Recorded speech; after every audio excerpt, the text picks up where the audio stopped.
to me, I'm not a big mental health guy. I'll just say this.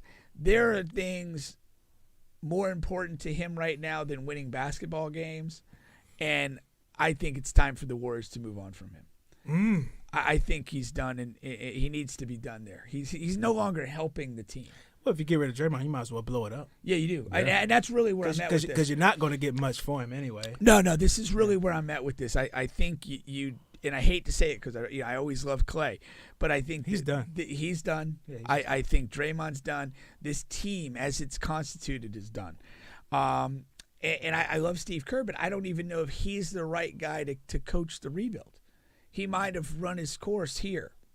Yeah. As this. He's the type of chef that he needs everything on the stove. It needs to be simmering. That wasn't his team in the first place. Needs to be seasoned already. And he's going to come in, but it's going to be prepared very nicely if all of that is done. But if you got to buy the food, he's not going to go and buy the food and season and do all that.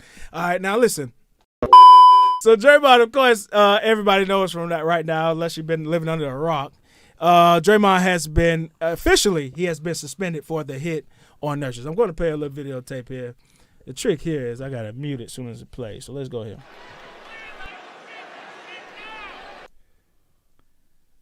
Look at that, man. So okay, I didn't watch the game. When I went on social media, that was literally all I saw. And I was like, what the hell is this? Like, this is ridiculous right here. All right, so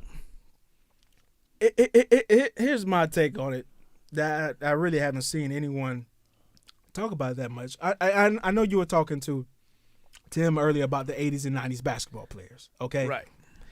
Here goes the things about that.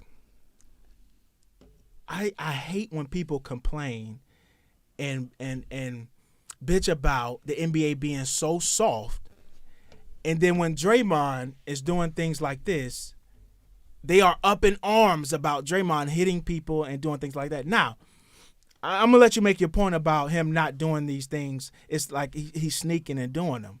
But still, you know, he's hitting people in the face. He's hitting people in the nuts. He's stumping on people on the face.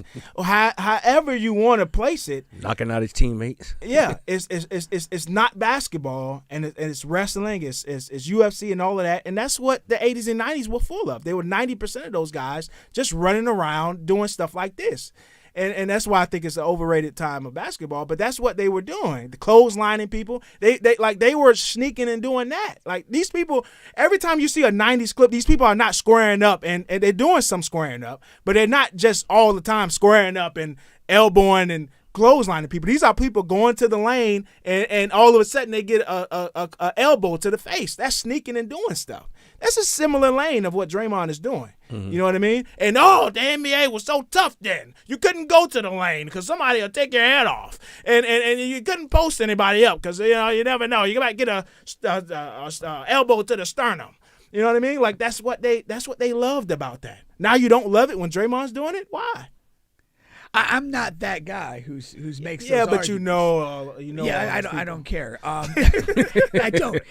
My thing is, the point I was making before the show was that, like, there were dudes back then that were just kind of like tough guys that were going to be physical, like, through and through, and if you wanted to fight, they would square up.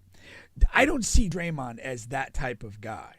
I think he has these, like, almost just like weird meltdowns with stuff. And I was actually okay with what he did in the Klay Thompson situation with the rear naked choke on Rudy. I thought it was funny. And I mean, honestly, I don't think he was even deranged when he was doing it because he didn't, like, lock it in and choke Rudy out. Like, he put him in the thing and kind of jerked him around a little bit. I thought that was fine. I thought a 1-game suspension was okay. I don't understand this. Like, this just strikes as like, what the fuck are you doing? Like this is not a basketball play. You're not even, like, clotheslining a guy with the ball. You're taking a swing at a guy who's defending you, not even particularly aggressively. Like, he ain't even try to hide that. But there's no right. But, like, what, Nurkic has a hand on your back. Like, he doesn't even have, like, a leg or rooting you out of a position. Yeah. And you just snap and throw a right hand roundhouse? That's bitch behavior. He punched his ass like the Texas tornado.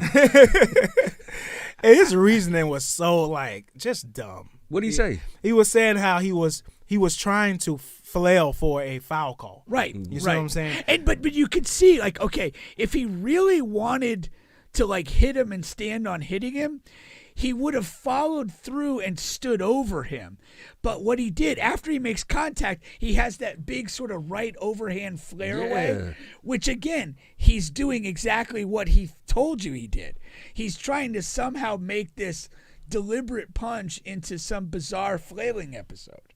Yeah. But if he was all about hitting him, he would have followed and got on top of him. Yeah. If there's real, beef to be sorted. To me, I'm not a big mental health guy. I'll just say this.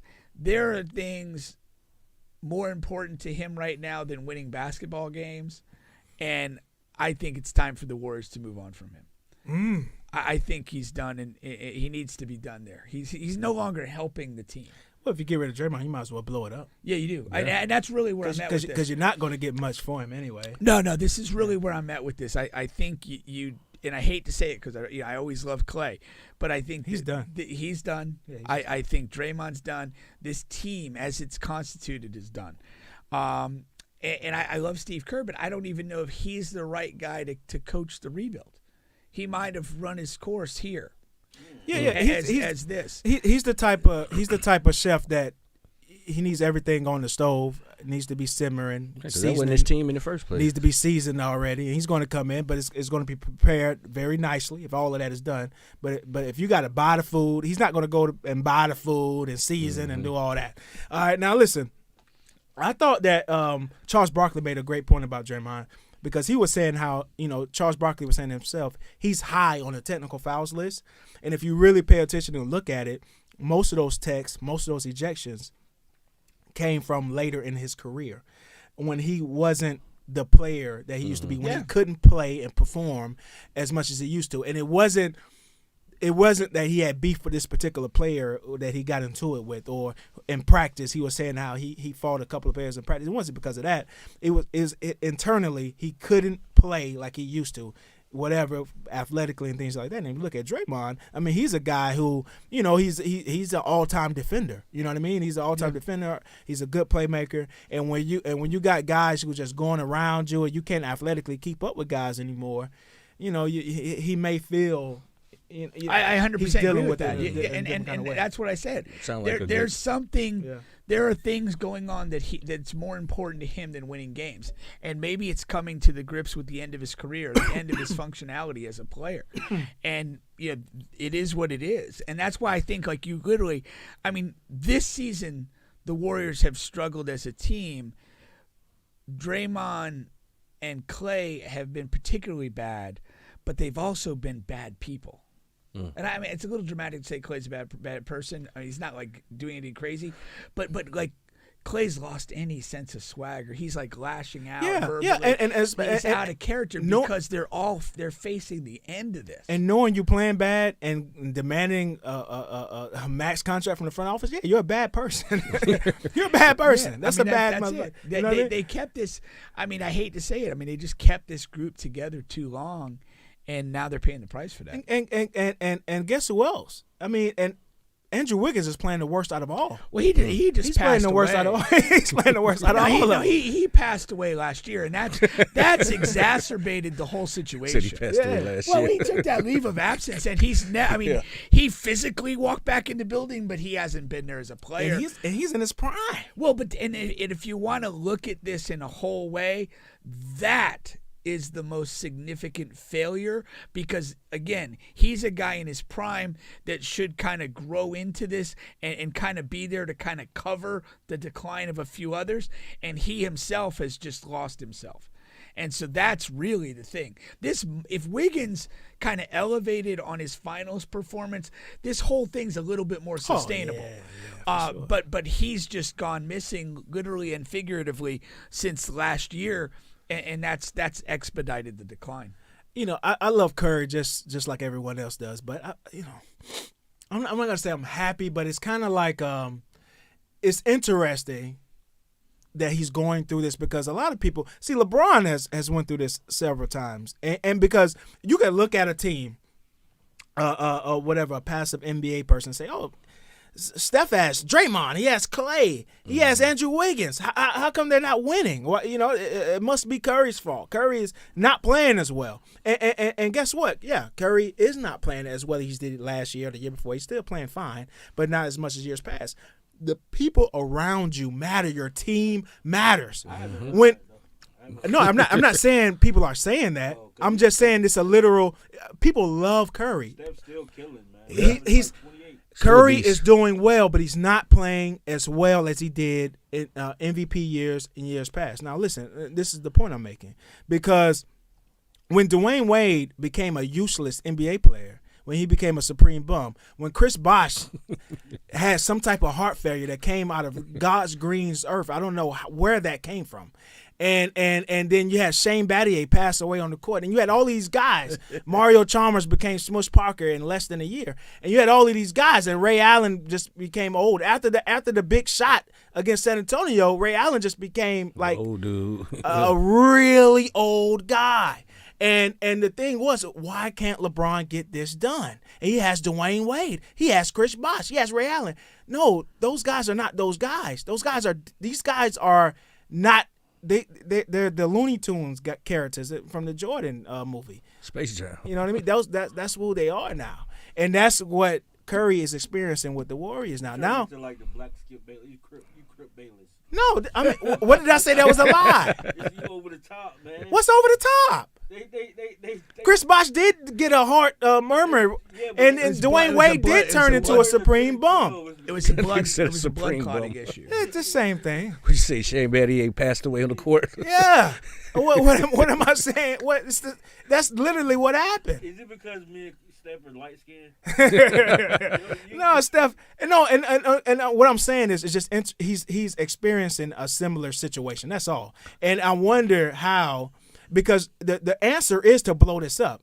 But but that's gonna like kill the Steph Curry's remaining career. Two, so what do you do? Well, there's different That's answers. the point of me bringing There's it up. different answers for different people. For the Warriors, they need to blow this up because it's broken and it's not getting fixed.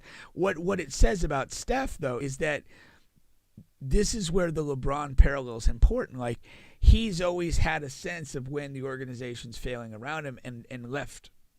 And this, what's happening to Steph right now, this is that thing to say, you need maximum leverage and keeping your options open to basically leverage a team into doing what you need them to do to compete or getting rid of you. And it's, you have one career as a player. Your legacy is defined in this one career. And every year you waste in a non-contending situation, you don't get that back. And this is again, 4 titles, fantastic. All those things are great. He has a great legacy. But he's in a situation now that this year's a lost cause. And what's going forward? Like, can he get out of Golden State? Is there a pathway out to a contending team? I'm not sure what that looks like. But it doesn't look like he should stay there because there's nothing to do there. And again, he's in that twilight area like LeBron. And how many more good years are you going to get out of him? And do you really want to play in a situation where you're not able to contend?